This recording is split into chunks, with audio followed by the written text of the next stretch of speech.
கர்த்தருடைய வார்த்தைக்கு செல்வோம். சங்கீதம் 23:1. கர்த்தர் என் மெய்ப்பராயிருக்கிறார், நான் தாழ்ச்சி அடையேன். எல்லாரும் சொல்லுவோம், கர்த்தர் என் மெய்ப்பராயிருக்கிறார், நான் தாழ்ச்சி அடையேன். சங்கீதக்காரனாகிய தாவீது கர்த்தரை மெய்ப்பராகவும் தன்னை அவருடைய ஆடுகளாகவும் வைத்து, கர்த்தரை ஜனங்களை ஆடுகளாக வைத்து அல்லது தன்னை ஒரு ஆடாக வைத்து அவர் இந்த சங்கீதத்தை எழுதியிருக்கிறார். ஏன்னா அவரே ஒரு மெய்ப்பன் தான். அப்போ அந்த மெய்ப்பனுக்கு ஆடை மெய்ப்பதன் மூலமாக என்னென்னலாம் செய்யணும் அறிந்திருக்கிறான் பாருங்க. தாவீதுக்கு ஆடு மேய்க்கிறன்னு என்னன்னு தெரியாத ஒரு ஆள் கிடையாது, நல்லா தெரிந்த ஒரு ஆள். மேய்க்கிற தொழிலை பற்றி நன்றாக அறிந்தவர். மெய்ப்பன்னா யார் என்பதை தாவீது நன்றாக அறிந்தவர். அப்படிப்பட்ட தாவீது கர்த்தரை மெய்ப்பராக வைத்து பேசுகிறார். அப்படி கர்த்தரை மெய்ப்பராக வைத்த உடனே அவர் சொல்லுகிற முதல் வார்த்தை, கர்த்தர் என் மெய்ப்பராக இருக்கிறபடினால நான் தாழ்ச்சி அடையேன். முதல் வார்த்தை, எனக்கு எந்த தேவையும் இல்லை. ஆங்கிலத்தை அப்படி தான் வந்திருக்கு பாருங்க. எத்தனை பேருக்கு கர்த்தர் மெய்ப்பராக இருக்கிறார்? அவர் ஒரு மெய்ப்பன். நான் சொன்ன மாதிரி மேய்க்கிற தொழிலை குறித்து அவருக்கு நன்றாக தெரியும். ஆடு மேய்க்கிற என்னென்ன அவருக்கு நன்றாக தெரியும். ஒரு மெய்ப்பனுக்கு 3 காரியம் ரொம்ப முக்கியம்.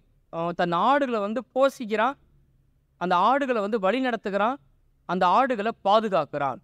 அப்படிப்பட்ட தாவீது முதலாவது கர்த்தரை தன் மெய்ப்பராக வைத்து சங்கீதத்தை எழுதுகிறார். அப்போ அவருக்கு ஒரு எக்ஸ்பீரியன்ஸ் எல்லாம் எழுதலை, அவர் அறிந்தனால சொல்றாரு, கர்த்தர் என் மெய்ப்பராய் இருக்கிறார், நான் தாழ்ச்சி அடையேன். எல்லாம் சொல்லுவோம், கர்த்தர் என் மெய்ப்பராய் இருக்கிறபடியால் நான் தாழ்ச்சி அடையேன். இங்க முதல்ல அது தொடர்ந்து பார்த்தீங்களா, எனக்கு ஒரு குறைவும் இல்லை, எனக்கு எந்த தேவையும் இல்லை. அப்போ அடிக்கடி சொல்லணும், கர்த்தர் மெய்ப்பராக இருக்கிறார், நான் தாழ்ச்சி அடையேன். அப்படிப்பட்ட இடத்துக்கு அது கொண்டு வருது. எத்தனை பேர் குடும்பத்துக்கு கர்த்தர் தலைவராக இருக்கிறார்? ஆமே. உங்கள் வாழ்க்கையின் ஆண்டவராக எத்தனை பேர் அவர் இருக்கிறார்? மெய்ப்பராக அதான் அர்த்தம். அந்த ஆடு தன்னையே அர்ப்பணிச்சிருச்சு. நீங்கள் தான் என்னை வழி நடத்தணும், நீங்கள் தான் என்னை போஷிக்கணும், நீங்கள் தான் என்னை பாதுகாக்க முடியும், அப்படி தன்னை அர்ப்பணிச்சிருச்சு. அது மாதிரி தான் நாமும். அப்போ அங்கே மெய்ப்பெண் தான் ஆளுகை செய்கிறான். அப்படி மெய்ப்பெண் ஆளுகை செய்யும்போது அங்கே குறைவே இருக்காது. கர்த்தர் ஆளுகை செய்கிற இடத்துல குறைவு இருக்க முடியாது. அது சில வசனத்தை அவங்க காண்பிக்க விரும்புகிறேன். அங்கே ஆதியாகமம் 2ஆம் அதிகாரம் 18ஆம் வசனத்துக்கு போங்க. பின்பு தேவனாகிய கர்த்தர், மனுஷன் தனிமையாயிருப்பது நல்லதல்ல, ஏற்ற துணையை அவனுக்கு உண்டாக்குவேன் என்றார்.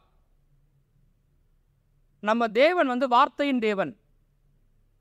அவர் எதையுமே எதிர்மறையாக பேச மாட்டார். வேதத்தில் பார்க்குறோம், பூமியானது ஒழுங்கின்மையும் வெறுமையுமாய் இருந்தது, ஆழத்தின் மேல் இருள் இருந்தது. பைபிள் ஆரம்பிக்கும் போது மங்களகரமாக ஆரம்பிக்கல, அல்லேலூயா அப்படின்னு ஆரம்பிக்கல. பூமியானது ஆரம்பமே ஒழுங்கின்மையாக இருக்குது, வெறுமையாக இருக்குது, இருளாக இருக்குது. ஆனால் அதை பார்த்து கர்த்தர் ஒரு வார்த்தையும் எதிர்மறையாக பேசவில்லை. என்ன வேணுமோ அதை என்ன செஞ்சார்? பேசினார். வெளிச்சம் உண்டாக கடவுது, வெட்டாந்தரை உண்டாக கடவுது, கனி விருட்சங்கள் உண்டாக கடவுது, மிருகங்கள் உண்டாக கடவுது, சுடர்கள் உண்டாக கடவுது, பறவைகளை ஜெயிப்பிக்க கடவுது அப்படின்னு சொல்லி சொல்லி குறைவையெல்லாம் நீக்கிட்டார். அப்புறம் பார்க்குறாரு, தேவன் தாம் உண்டாக்கிற எல்லாவற்றையும் பார்த்தா அது மிகவும் நன்றாக இருந்தது. சொல்லி சொல்லியே மோசமான சூழ்நிலையை நல்ல சூழ்நிலையாக மாற்றிவிட்டார். இன்னைக்கு அனைவர் வேற மாதிரி நல்லா இருக்கிற சூழ்நிலையை சொல்லி சொல்லியே பேசி பேசியே அப்படி ஆக்கிடுவாங்க. அப்படி இருக்கக்கூடாது. நல்லான சூழ்நிலையை கர்த்தர் வார்த்தையை பேசி பேசி நல்லா ஆக்கணும். நல்லா ஆக்கிட்டார். ஒரு முறை கூட அங்கே சொல்றாரு, தேவன் அது நல்லது என்று கண்டார். 6 முறை வந்திருக்குது. எங்கேயுமே எதிர்மறையான வார்த்தை என்ன சில பயன்படுத்தவே இல்லை. அவர் கொஞ்சம் கூட இருள் இருக்கேன்னு சொல்லலை, வெறுமை இருக்கேன்னு சொல்லலை, ஒழுங்கின் இருக்கேன்னு சொல்லலை, அதெல்லாம் மாற்றிட்டார். ஆனால் அப்படிப்பட்ட தேவன், அவர் வாயிலிருந்து ஒரு வார்த்தை வருது, ஒரு எதிர்மறையான வார்த்தை வருது, மனுஷன் தனிமையாக இருப்பது நல்லதல்ல, மனுஷன் தனிமையாக இருப்பது நல்லதல்ல. அவர் நல்லதல்லன்னு சொல்லிட்டா அது நல்லது அல்ல. அதனால் ஒன்று பண்ணுறாரு, ஏற்ற துணையை நானே உண்டாக்குவேன். ஆமேன். ஏற்ற துணையை அவனுக்கு நான் உண்டாக்குவேன், அதான் அர்த்தம். உண்டாக்குறாரு அப்படின்னா அங்கே கர்த்தருடைய கண்கள் ஏதேனில் பார்க்கும் பொழுது ஒன்னே ஒன்று தான் நல்லது இல்லை. ஆதாமுக்கு இன்னும் துணை என்ன செய்யலை, உண்டாக. அதை தவிர்த்து வேறு எந்த குறையும் அங்கே எத்தனை ஆமேன்னு சொல்கிறீங்க? எனக்கு கர்த்தரே தேடி பார்த்துட்டு ஏதோ குறை இருக்குன்னு பார்த்தா ஒரு குறையும் இல்லை. ஒரே ஒரு குறைவு தான் இருந்துச்சு, அதையும் கண்டுபிடிச்சு நிவர்த்தி செய்து விட்டார். வயலில் போட்டு கர்த்தரை தேடுவர்களுக்கோ ஒரு நன்மையை குறைவுபடாது. அந்த மாதிரி நிவர்த்தி செய்கிற தேவனாக இருக்க. ஏன்னா அங்கே ஏதேனில் யார் ஆளுகை செய்கிறார்? தேவன் ஆளுகை செய்கிறார். அவர் அவர் அவர் உண்டாக்கின இடம், அவர் போஷிக்கிற இடம். ஏதேன் எதுக்குமே குறை கிடையாது. நதி இருக்குது, பொன் விளையுது, விருட்சங்கள் இருக்குது. எந்த விதத்திலையும் அங்கே நீங்கள் ஒரு குறையும் காண முடியாது. அடுத்த வசனத்தை வாசிங்களேன். உபாகமம் 2:7. நான் சொன்ன ஏதேன் விழுந்து போகாத ஒரு உலகம், அதில் ஒரு குறைவும் இல்லை. சரியா?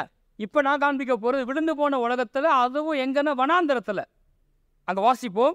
உன் தேவனாய கர்த்தர் உன் கை கிரிகளிலெல்லாம் உன்னை ஆசீர்வதித்து வருகிறார்.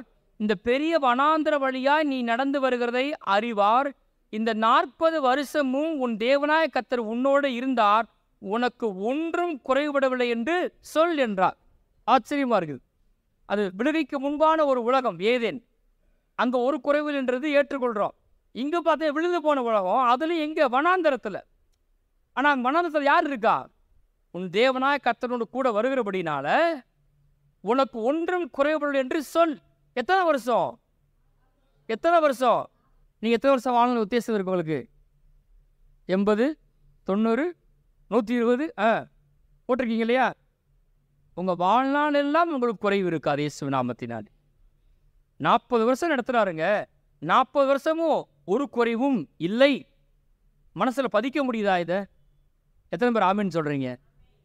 பைபிளில் போட்டிருக்கு, நல்லவன் தன் பிள்ளைகளுக்கு கடன் வைத்து ஆஸ்தி வைத்து போகிறான்னு போட்டிருக்கு, சுதந்திரம் வைத்து போகிறான்னு போட்டிருக்குது. நல்லவனா யாரா? தன் பிள்ளைகளுக்கு ஆஸ்தி வச்சுட்டு போகிறவன் தான் நல்லவன் அப்படின்னு போட்டு. பிள்ளைகளுக்கு எதாவது நம்ம என்ன செய்யணும்? சேர்த்து வச்சுட்டு நாம தான் கொடுத்துட்டு போகணும். கர்த்தர் அப்படி பேசுகிறார். எத்தனை பேர் ஆங்கிலத்தில் நல்லா வரும்? ரிச் ஆகுறதுன்னா ஐஸ்வர்யன் ஆகுறது. இன்னொன்று வெல்த் ஆகுறது. வெல்த்து வேற, ரிச்சு வேற.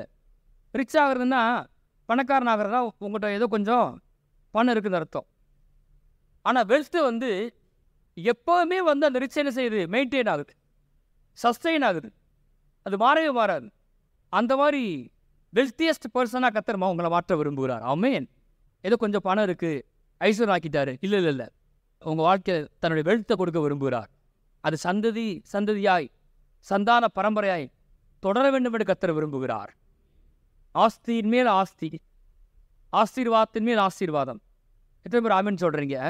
நீங்கள் ஒரு வீடு கட்டுவீங்க, அடுத்த வீடும் கட்டுவீங்க, அடுத்து உங்கள் பிள்ளையும் வீடு கட்டுவான். ப்ரைஸ் எல்லாம் அது மேலே கர்த்தர் ஆசீர்வாதம் இருக்கும், ஆட் ஆகும், பெருகதான் செய்யுமே தவிர அது என்ன செய்யாது? குறையாது. அதான் கர்த்தருடைய ஆசீர்வாதம். இப்படி தான் நம்பணும். எதை நீங்கள் இழந்து போக மாட்டீங்க. உங்களுக்கு லாஸே இல்லை இயேசு நாமத்தினால, உங்களுக்கு நஷ்டமே இல்லை. வனாந்திரத்தில் கர்த்தர் கூட வர்றதுனால உனக்கு ஒன்றும் குறைபடவில்லை என்று சொல். அங்கே வாசிப்போம். உபாகமம் 8ஆம் அதிகாரம் 9ஆம் வசனம் போங்க.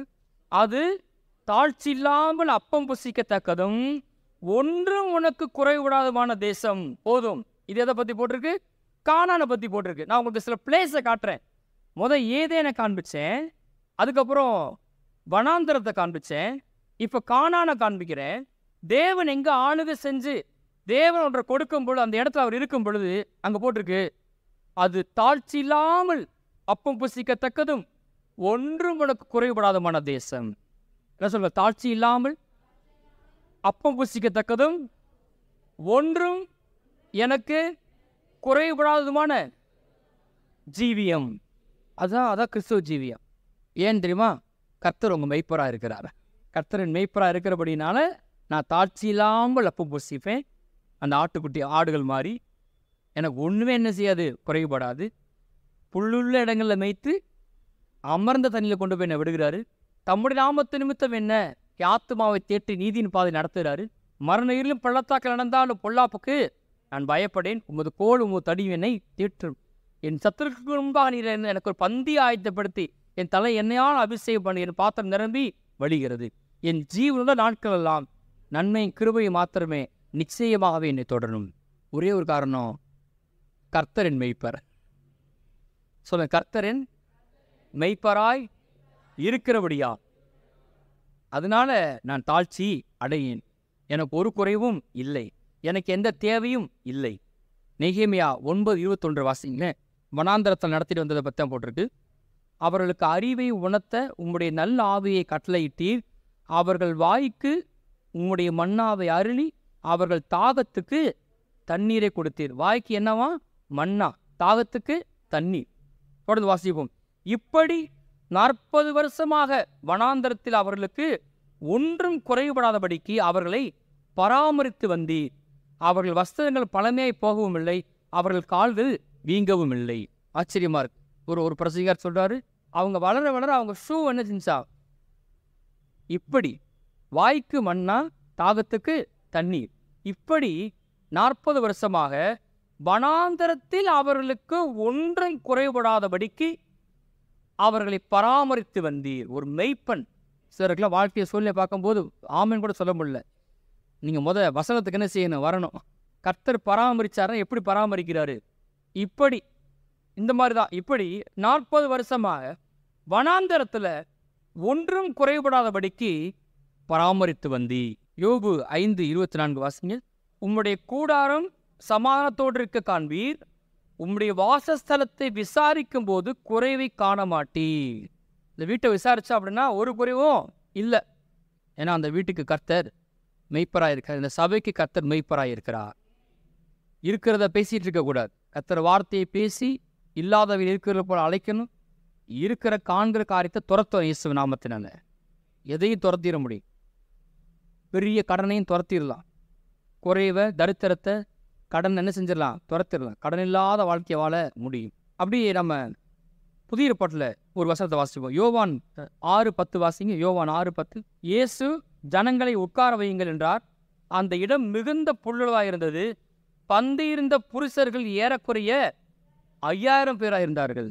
நீங்கள் கொஞ்சம் 5000 பேரை சாப்பாடு போகிறப்ப யோசித்து பாருங்களேன். உட்கார வையின்ட்டார். அது போட்டிருக்க அந்த இடம் எப்படிச்சா? புல்லுலவாக இருந்ததா பாருங்க. புல்லுள்ளடங்களில் மேய்த்து அமிர்ந்த தண்ணி நண்டில் ஓயப்படக செய்கிற தேவனாக இருக்கார். அங்கே இருக்கிறது எவ்வளவு? 5 அப்பம் 2 மீன். நான் உட்கார்ந்து இருக்கிறது 5000 புருஷர்கள், சாப்பாட்டு ராமன்கள், சரி சாப்பாட்டு சிம்சோன்கள். ஓகே, அப்படி எல்லாம் பயங்கரமானா இருக்கிறாங்க. ஆனால் கர்த்தர் எல்லாரையும் சாப்பிட்டு திருப்தி அடைந்து மிச்சம் எடுத்து சேர்க்க வைத்தார். இது உங்கள் வாயில் இருக்கட்டும். வாயில் வராமல் வாழ்க்கை என்ன செய்யாது? வராது. பக்கத்து சொல்லுங்க, வசனம் உங்கள் வாயில் வராமல் வாழ்க்கையில் வரவே வராது. வசனம் எங்கே வரணும்? எந்த வசனத்தை எடுத்து உங்கள் வாயில் வந்துருச்சுன்னா வாழ்க்கை என்ன செஞ்சிடும்? வந்துடும். 5 அப்பம் 2 மீன் தான் இருக்குது. ஏசு அங்கே மெய்ப்பராக இருக்கிறாரு. அதை ஆசீர்வதிச்சு கொடுக்குறாரு. 5000 புருஷர்கள் சாப்பிட்டு திருப்தியடைந்து மிச்சம் எடுத்து சேர்த்து வைத்தார். கர்த்தர் என் மெய்ப்பராக இருக்கிறபடினா. ஆமே. அங்கே நீங்கள் முடிவில் வாஸ்து பார்த்து வெளிப்படுத்தல போட்டிருக்கு. பரலோகத்தில் சிங்காசனத்தில் ஆட்டுக்குட்டியானவரும் தேவனும் வீட்டிருக்கிறாங்களாம். அங்கேருந்து ஜீவ தண்ணீர் நதி பாய்ந்து போகுதான். அது பரலோகம் எங்கும் பாய்கிறது. அந்த நதியினுடைய ஓரத்தில் கனிதரும் விருட்சங்கள் இருக்குதான். அது சுகமாக்குறதா இருக்குது. இனி ஒரு சாபமும் இராதுன்னு போட்டிருக்கு. பரலோகத்தில் ஒரு குறைவும் இல்லை. ஏதேனில் ஒரு குறைவும் இல்லை. வனாந்தரத்தில் ஒரு குறைவும் இல்லை. கானான்ல ஒரு குறைவும் இல்லை. யோபு வீட்டில் ஒரு குறைவும் இல்லை. இயேசு போஷிக்கும் போது ஒரு குறைவும் இல்லை. ஏன்னா கர்த்தர் என் மெய்ப்பராக இருக்கிறபடியால். கர்த்தர் மெய்ப்பராக இருந்தால் ஒரு குறைவோ இல்லை. உணர்ந்து சொல்லியிருக்கிறார். கர்த்தர் என் மெய்ப்பராக இருக்கிறார், நான் தாழ்ச்சி அடையேன். தாழ்ச்சி அடைகிற மாதிரி எத்தனை சூழ்நிலைகள் எல்லாருக்கும் வந்திருக்கலாம். பெரிய காரியம் செய்ய பாருங்க, சவால்களும் பெருசாக தான் இருக்கும், அற்புதமும் பெருசாக இருக்கும். இயேசு நாமத்தினால திறக்க போகிற வாசல்கள் ரொம்ப பெருசாக இருக்கும் பாருங்க. அவள் இதை ஆழமாக நம்பணும். கர்த்தர் என் மெய்ப்பராக இருக்கார். எனக்கு பண தேவை இல்லை. சொல்லுவோம், கர்த்தர் என் மெய்ப்பராய் இருக்கிறபடியால் நான் தாழ்ச்சி அடையேன். எனக்கு ஒரு குறைவும் இல்லை.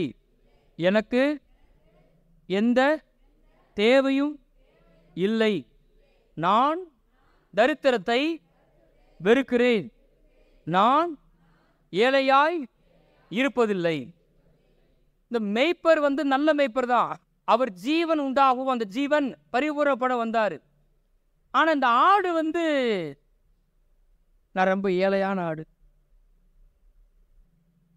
நமக்கு ஏதோ வயிற்றுக்கு கிடைச்சா போதும் அப்படின்னு இந்த ஆடு நினச்சிச்சுன்னா மெய்ப்பன் நல்ல மெய்ப்பனாக இருந்தும் கூட செழிப்பை அனுபவிக்க முடியாது. உண்மையான ஆடுகள் ஆட்டுக்குட்டி பார்த்தீங்கன்னா அதை தூக்கிட்டு போயிடலாம், அதுக்கு வந்து ஒரு சித்த சுயாதனை கிடையாது. ஆனால் இந்த ஆடு ஆட்டுக்குட்டியெல்லாம் அப்படி தூக்கிட்டு போக முடியாது. நம்முடைய சித்த சுயாதனை ரொம்ப முக்கியம்.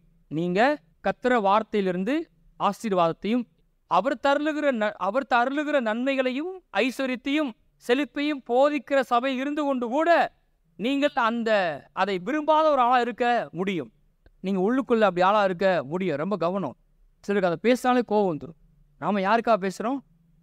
நீங்கள் நல்லா இருக்கிறதுக்காக பேசுகிறோம். கர்த்தரின் மெய்ப்பராக இருக்கிறபடினால நான் தாழ்ச்சி அடையே, எனக்கு ஒரு குறைவும் இல்லை. அதை நீங்கள் விசுவாசிக்கிறீங்களா? அதை நீங்கள் நம்புறீங்களா? நீங்கள் ஐஸ்வர்யவனாக இருப்பது, செழிப்படைவது உங்களை குறித்த தேவனுடைய சித்தம் என்பதை நீங்கள் ஆழமாக நம்புகிறீர்களா? முதல்ல இதுதாங்க என்னை குறித்த தேவனுடைய சித்தம். நான் இப்படி கடன் வாங்குகிற தேவனுடைய சித்தம் இல்லை. குறைவில் இருப்ப தேவ சித்தம் கிடையாது. திருப்தி இல்லாமல் வாழ்கிற தேவ சித்தம் கிடையாது. அதை நீங்கள் நம்புறீங்களா? எது தேவ சித்தம்? பைபிள் போட்டிருக்கு, தமது ஊழியக்காரனுடைய சுகத்தை செழிப்பை விரும்புகிற கர்த்தருக்கு மகிமை உண்டாவதாகன்னு போட்டிருக்கு. என் நீதி விளங்க விரும்புகிறவர்கள் கெம்பீரித்து மகிழ்ந்து தமது ஊழியக்காரனுடைய சுகத்தை அல்லது செழிப்பை விரும்புகிற கர்த்தருக்கு மகிமை உண்டாவதா என்று எப்போதும் சொல்ல கடவர்கள் போட்டிருக்கு. என்ன சொல்லுங்க? என்னுடைய செழிப்பை விரும்புகிற என் மெய்ப்பருக்கு மகிமை உண்டாவதாக. உங்க மெய்ப்பர் உங்க செழிப்பை விரும்ப எத்தனை பேர் நம்புறீங்க? சரிதானே? ஆடு மேய்க்கிற மெய்ப்பெண், ஆடு ரொம்ப பசியில் இருந்துச்சு அப்படின்னா அது மெய்ப்பெண்ணுக்கு தான் கனக்குறைவு, மரியாதை குறைவு. அந்த மெய்ப்பெண் நிச்சயமாக அவன் நம்புவான், என் ஆடு நன்றா நான் என்ன செய்யணும்? போஷிக்கணும், அது நல்லா இருக்கணும், அது செழுமையாக இருக்குன்னு விரும்புவான். அதான் மெய்ப்பெண். ஆனால் இந்த ஆடு இப்போ என்ன செய்யணும்? அதை விரும்பணும். அப்போ ஏன் செழிப்பை விரும்புகிற மெய்ப்பெண்ணுக்கு மகிமை உண்டாவதாக வேதம் சொல்லுது. கர்த்தரின் ஆசீர்வாதமே ஐஸ்வர்யத்தை தரும், அவர் அதனோட வேதனையை கூட்டார், வேர்வையை கூட்டாரும் போட்டிருக்கு. அவரே முற்பிதாக்களுக்கு ஆணையிட்ட அந்த உடன்படிக்கையை உறுதிப்படுத்தும்படிக்கு ஐஸ்வர்யத்தை சம்பாதிக்கிற பலனை கொடுக்கிறவர் போட்டிருக்கு. ஐஸ்வர்யத்தை சம்பாதிக்க பலனை கொடுக்கிறவர் யார்? சத்தமா சொல்லுங்க, கர்த்தர். அதில் எனக்கு எந்த சந்தேகம் இருக்கக்கூடாது. அவை மனது விசாலத்தை விரும்பணும். இன்னைக்கு ஒரு நெருக்கமான வீட்டில் இருந்தால் கூட இல்லை, கர்த்தர் விசாலத்தின் தேவன், பாலும் தேனும் ஓடுகிற நலமும் விசாலமான தேசம் சொன்னார் இல்லையா? அப்போ ஒருவேளை நான் இன்னைக்கு நெருக்கத்தில் இருந்தால் கூட எனக்கு தேவன் விசாலமான இடத்தை தருவார், விசாலமான வீட்டை தருவார் என்று நான் நம்ப வேண்டும். நம்ப வரைக்கும் என்ன செய்யாது? நடக்காது. அதை ஆழமாக நம்பணும். நிறைய பேர் அதை நம்புறதே கிடையாது. நல்லா செக் பண்ணிக்கோங்க. இன்னைக்கு இருக்கிற நிலைமை, இந்த தருத்தரம் தேவ சித்தமே கிடையாது.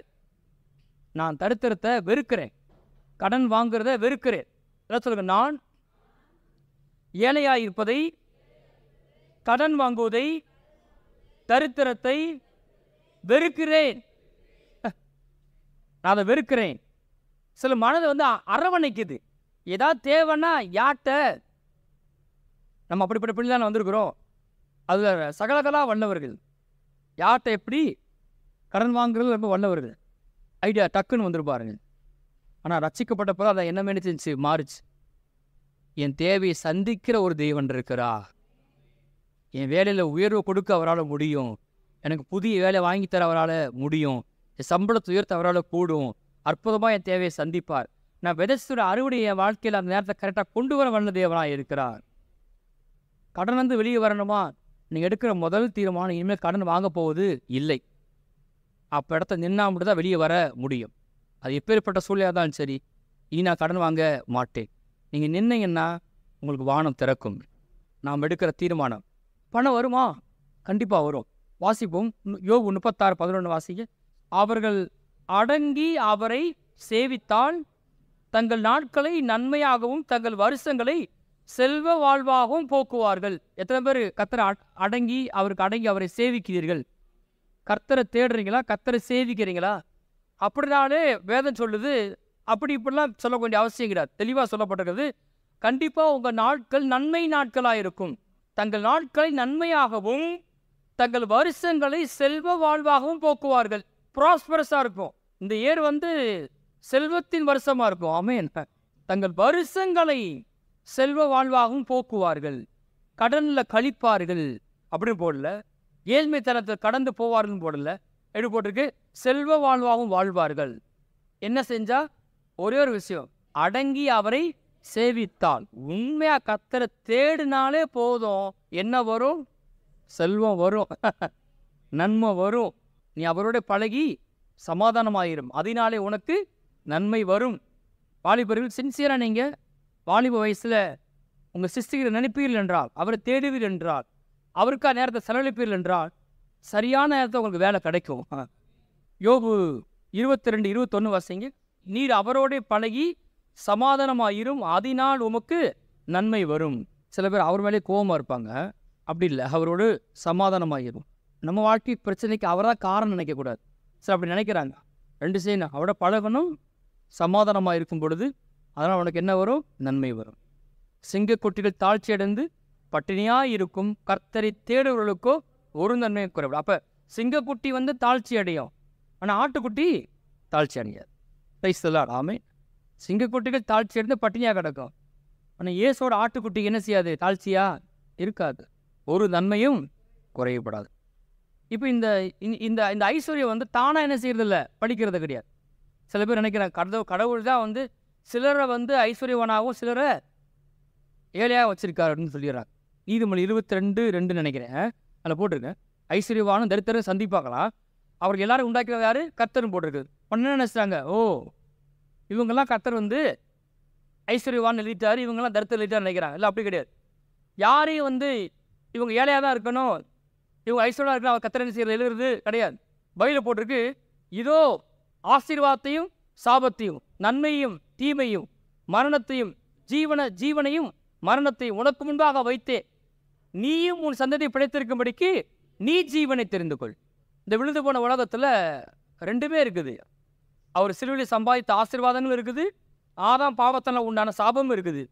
உங்கள் சாய்ஸ் தான் உங்கள் வாழ்க்கை. நீயும் உன் சந்ததியும் பிழைத்திருக்கும்படிக்கு நீ ஜீவனை தெரிந்து கொள், ஐஸ்வர்யத்தை தெரிந்து கொள், ஆசீர்வாதத்தை தெரிந்து கொள், ஐஸ்வர்யத்தின் வார்த்தைகளை தெரிந்து கொள், கர்த்தரை தெரிந்து கொள், அவர் சித்தத்தை தெரிந்து கொள். நான் எதை தெரிந்து கொள்கிறேன்?